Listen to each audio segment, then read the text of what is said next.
ராமநாதபுரம் மாவட்டத்தில் உள்ள தேவிப்பட்டினம், அதாவது இது வந்து நவபாஷானம் என்று கூறுவார்கள்.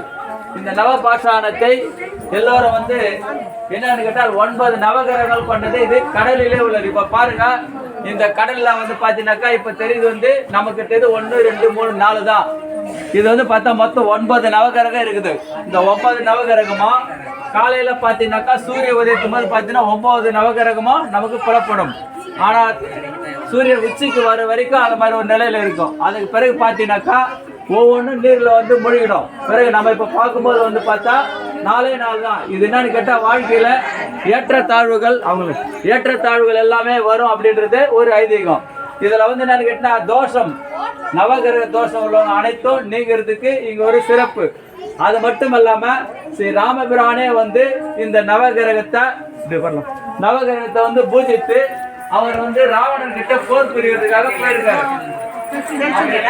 போகும்போது நவகிரகத்தை ராமபிரான் தன்னோட திருக்கரத்தால இங்கு பிரதிஷ்டை செய்து ராமபிரானே வந்து பூஜித்ததாகவும், அந்த நவகிரகத்தில வந்து ராவணனை போரில் வெற்றி கொள்வதற்காக இங்கு ஸ்ரீ ராமபிரான் தன் திருக்கரங்களால் இங்க பாத்தீங்கன்னா பாருங்க 1 2 3 4, அதாவது சூரியன், அதாவது சந்திரன், ராகு, கேது மற்றும் குரு, அங்காரகன், புதன் அனைத்துமே இங்க உள்ளது. இந்த 9 கிரகத்திலுமே வந்து என்னன்னு கேட்டீங்கன்னா ஸ்ரீ ராமபிரான் இங்க வந்து பூஜை தன் திருக்கரத்தால் செய்தால் இதை நவபாஷானம் என்று கூறுவார்கள். அதை இங்க வந்து தேவிப்பட்டினம், அதாவது ராமநாதபுரம் மாவட்டத்திலே இங்க ராமேஸ்வரம் போற அத்தனை பேரும் இந்த இடத்துல வந்து இந்த பண்ணா நவகிரக தோஷங்கள் அனைத்தும் நீங்கி நற்பலன்கள் உண்டாகும் என்பது ஒரு ஐதீகம். மேலும் அது மட்டுமல்ல, இங்க பக்தர்கள் வந்து எந்த தோஷம், அதாவது ராகு கேது மற்றும் சூரியன் சந்திரன் குரு செவ்வாய் சனி இது போல் எத்தனை தோஷங்கள் இருந்தாலும் அத்தனையும் நீங்கி இங்கு வேண்டிக் கொண்டால் சிறப்பாக நடைபெறும். ஏனென்றால் இங்கு எங்கும் இல்லாத ஒரு சிறப்பு. காலையிலே பார்த்தால் 9 நவகிரகம் நாம் காண முடியும். சூரியன் உச்சிக்கு வரும் வரை இந்த நிலையில் இருக்கும். பின்பு 5 கிரகங்கள் மட்டும் தெரியும். இப்போது நான் பார்க்கின்ற நிலையில பார்த்தால் 5. இது கடலிலே நடுவில் உள்ளது. இது தேவிப்பட்டினம். ஸ்ரீ ராமபிரான் இங்கு பூஜித்து பக்கத்திலே உள்ள திருப்புலானி என்ற இடத்தில் சென்று தர்பசைன ராமர் என்று அங்க வந்து அதாவது ஸ்ரீ ஆதி ஜெகத் ரட்சக பெருமாள் என்று கூறுவார்கள். அந்த பெருமாள் ஆலயத்திலே அங்க ராமபிரான் தனி சன்னதி எல்லாரும் தனி சன்னதியிலே உள்ளதாகவும் அந்த நிலைப்பாட்டிலே இங்கே சிறப்பான ஒரு நிலையிலே நாம் பூஜிக்கிறோம். இது என்ன கேட்டா நவகிரக தோஷம் பகல்ல வந்தா பாருங்க, இந்த 2 கடலுக்கும் இந்த தேவிப்பட்டினம் இடையில தண்ணி வந்து குறுக்க வரும். நீங்க இது பகல் நேரத்துல பாத்தீங்கன்னா அந்த பக்கம் தனியா இருக்கும், இந்த பக்கம் தனியா இருக்கும். இது வந்து தேவிப்பட்டினம் உள்ள சிறப்பு. இது கடலில் உள்ள நவபாஷானம். இது வந்து திரேதா காலத்திலே ராமபிரான் தன்னோட வாழ்க்கையில இங்க வந்து பூஜித்து நவகிரகங்களை தன் திருக்கரங்களால் பிரதிஷ்டை செய்து ராவணனை போர் வெற்றி கொள்வதற்காக நவகிரகங்களை அனுகிரக வேண்டும் என்று வேண்டிக் கொண்டதாக ஒரு சிறப்பு.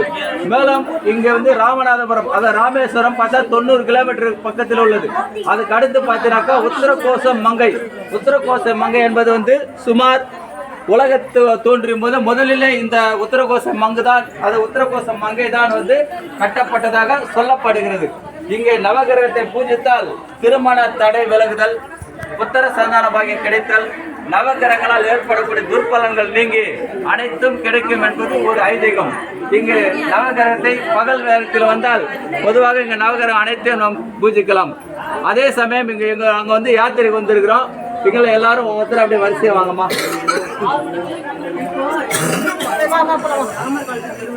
ராம தன் திருக்கரத்தால் இங்க பூஜித்து அவர் வந்து நவகிரகங்களோட ஆட்சி பெற்று அதற்கு பின்பாக ராமேஸ்வரம் செல்றார். அப்படி செல்லும் போது திருப்புல்லானியில போயிட்டு தர்பையில அவர் வந்து ஓய்வு எடுக்கும் போது, அதனால தர்பையை தலை கொட்டால் அது வந்து திருப்புல்லானி, தர்பசைன ராமர் என்று பெயர். அதற்கு பிறகுதான் சென்று ராமேஸ்வரம் சென்று அங்க ராமநாத சுவாமியை பூஜித்து அந்த ராமநாத சுவாமிகிட்ட அனுகிரகம் பெற்று அதுக்கப்புறம் இலங்கைக்கு பாலம் கட்டுறாங்க. வானர சேனையோட அங்க அனுமன், ஜடாயு, மேசாரி, ஜம்பவான் இது போல் பலவர்கள் அவருக்கு உதவி புரிந்து அனைத்துமே அங்க இருந்த வரலாறு. அணில் ஒரு கதையில கூட பார்த்தீங்கன்னா அணில் வந்து மண்ணில் விழுந்து திரும்ப கடல்ல போய் என்னால முடிந்தாலும் மண்ணுக்கு சேர்க்கிறேன் அப்படின்னு சொன்ன மாதிரி ஒரு உண்டு. அதனால வந்து எல்லாருமே வந்து இந்த ராமேஸ்வரம் வரவங்க எல்லாரும் இந்த நவபாஷானத்தை வந்து தரிசிப்பது கோடி புண்ணியம். கிரக தோஷம் அனைத்து நீங்கி எல்லாருக்கும் எல்லா வேண்டுதலும் கிடைக்கும் என்பது ஒரு ஐதீகம். இது எல்லாரும் யூடியூப் நேயர்களே, இந்த நிகழ்ச்சி பார்க்குற அனைவரும் எங்களோட யாத்திரை வந்தவங்க. இவங்கெல்லாம் வந்து எத்தனை நாள் யாத்திரை வந்திருக்கிறீங்க? 3 நாள். எல்லாரும் என்னென்ன பாத்தீங்க? ராமேஸ்வரம் பாத்தீங்களா? உத்தரகோசம் எங்க பாத்தீங்களா? திருப்புலானி பாத்தீங்களா? இப்ப என்ன பாக்குறீங்க? நவகிரகம் பாக்குறீங்க. எல்லாம் எப்படி பாருங்க. நவகிரகத்தை எத்தனை தெரியுது? 5 தெரியுது. அதோ ஒண்ணு தெரிஞ்சு பாருங்க. 6 தெரியும் உங்களுக்கு. மீன் பேர்ல இது வந்து கடல் நடு. இப்ப நீங்க எல்லாம் கடல் நடுவில் தான் இருக்கிறீங்க. இது வந்து தேவிப்பட்டினம் என்று பேரு. ஆக வந்து பார்த்து ஒரு முறை வளம் வந்துட்டு வாங்க. அனைத்து தோஷங்களும் நீங்கும், எல்லா சாபங்களும் போகும். நவகிரக தோஷம் அனைத்து இங்க வந்து பாத்தீங்கன்னாக்கா பகல்ல வந்து சில நேரங்களில் இங்க தர்ப்பணை கூட கொடுப்பாங்க. அது பித்திருக்கள் தோஷம் நீங்கிறதுக்காகவும் இங்க ஸ்ரீ ராமபிரான் தன்னோட திருக்கரத்தால் இந்த இடத்துல வந்து நவகிரகங்களை பிரதிஷ்டை செய்து பூஜித்தது. இது வந்து ராமநாதபுரம் மாவட்டத்தில் உள்ள தேவிப்பட்டினம். இதை வந்து நவபாஷானம் என்று கூறுவார்கள். இது வந்து கடலிலே உள்ள நவகிரகம். மீண்டும் ஒரு முறை பாருங்க. இப்ப நமக்கு தெரியுது வந்து 1 2 3 4 5. இப்ப பாத்தீங்கன்னா 4 நவகிரகம் தெரியவில்லை. இதுக்கப்புறம் பாத்தீங்கன்னா உங்களுக்கு எல்லா நவகிரகம் புலப்படும். இது வந்து ஸ்ரீ ராமபிரான் தன்னோட திருக்கரத்தால் பூஜிக்கப்பட்டது. எங்களுக்கு வந்து பாருங்க, ஐயா சொல்றாரு எங்களுக்கு நேரம் ஆயிடுச்சு போங்க போங்க. இங்க வந்து பாத்தீங்கன்னா மாலை 7 மணி வரைக்கும் எல்லாருக்கும் மக்கள் எல்லாருக்கும் இது 7 மணி வரைக்கும் இங்க வந்து பாத்தீங்கன்னா நீங்க தரிசிக்கலாம். இங்க வரவங்க இந்த நவகிரகத்தை பூஜித்து தரிசனித்த நவகிரக தோஷம் அனைத்தும் ஒரு ஐதீகம். யூடியூப் நேரிலே மீண்டும் அடுத்த ஒரு வீடியோ சந்திக்கிறோம். நன்றி. எல்லாரும் நம்பருக்கு அனுப்பிச்சு நீ யூடியூப்ல போய் போட்டல அது போட்டல வந்துடும்.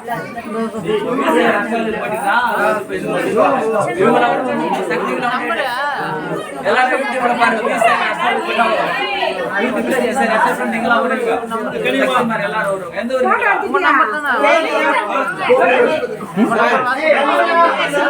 யூடியூப்ல போய் போடணும்.